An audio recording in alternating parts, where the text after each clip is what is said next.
I know what you're thinking. You're asking yourself, do I need a business license for a YouTube channel? Well, maybe and maybe not. In this video, I'm going to break down when you need a business license, when you need an EIN, an employer identification number. We're going to be talking about how YouTube pays you. We're also going to be talking about another way that you can make money on YouTube that actually does require a business license. And then I'm going to wrap up this video talking about the two main directions you can go with a YouTube channel. Because if you take all YouTube channels out there, there are two types and they're drastically different strategies. So you'll want to understand what these two strategies are so you can know what's right for you.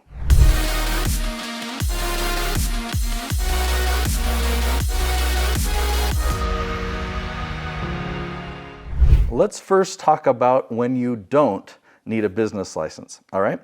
So YouTube, they have a business license. They're a big company and they've created a partner program. So we can just make videos and post them to YouTube, and YouTube will put ads next to it. And in this partner program, guess what?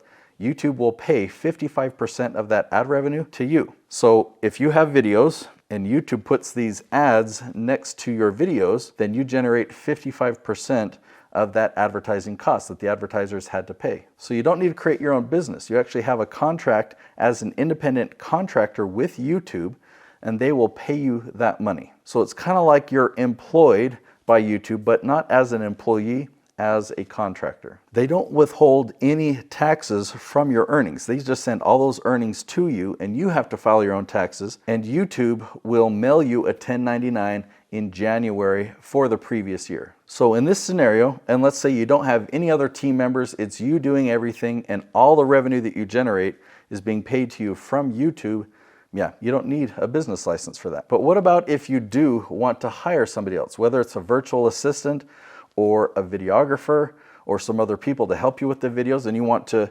grow beyond just yourself? Well, how are you going to pay them? Are you going to pay them as an employee? Are you going to pay them as a contractor like YouTube is paying you? In that case, I'm going to recommend two things. One, getting a business license from your city, and two, getting an employer identification number from the IRS. Now, those things are both really simple to do. You just fill out an application online. So just go to Google and type in, how do I get a business license in blank city, whatever city you live in. And you can consider, okay, what if I live here, but my office is there? Okay, where do you work? Where's your business going to reside? Now, definitely consult with an attorney on the business entity that you want to set up, whether it's an LLC or a sole proprietor or partnership or something like that. But in those cases, it's good to set up an employer identification number with the IRS so that you can hire people, whether as employees or independent contractors, but then you can send them a 1099 all linked to that employer identification number, and it keeps things organized. It's actually required if you're going to pay people that way, because that's how the IRS keeps track of things. Now, another consideration is if you want to do sponsorships. Let's say you're not even hiring other people yet, you're just making videos, putting them on YouTube, and YouTube is paying you. So in that case, you don't need the business license, right?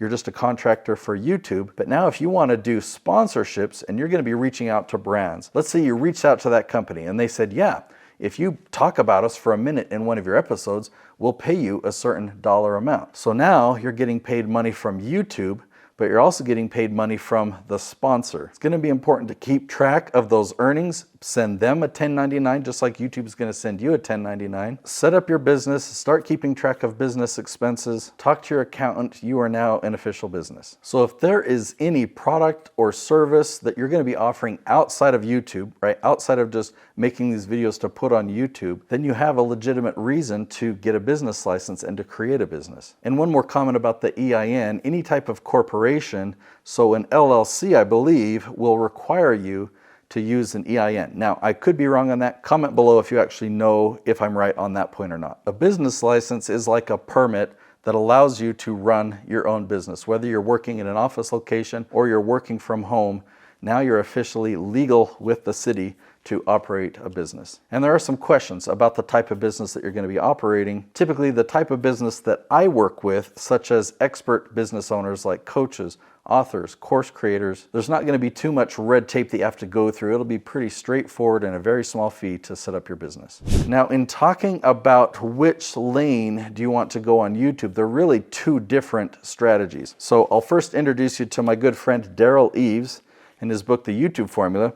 If you look at the fine print down here on the cover, it says Mr. Beast. Yeah, Daryl helped Mr. Beast grow from 1 million to over 260 million subscribers on his YouTube channel. He really knows this stuff, and Daryl has helped many dozens of channels do that. So the formula that he teaches in this book is really sound. But yet then there's this guy named Nate Woodbury, that's me. Okay, I wrote this book, and these two strategies are drastically different.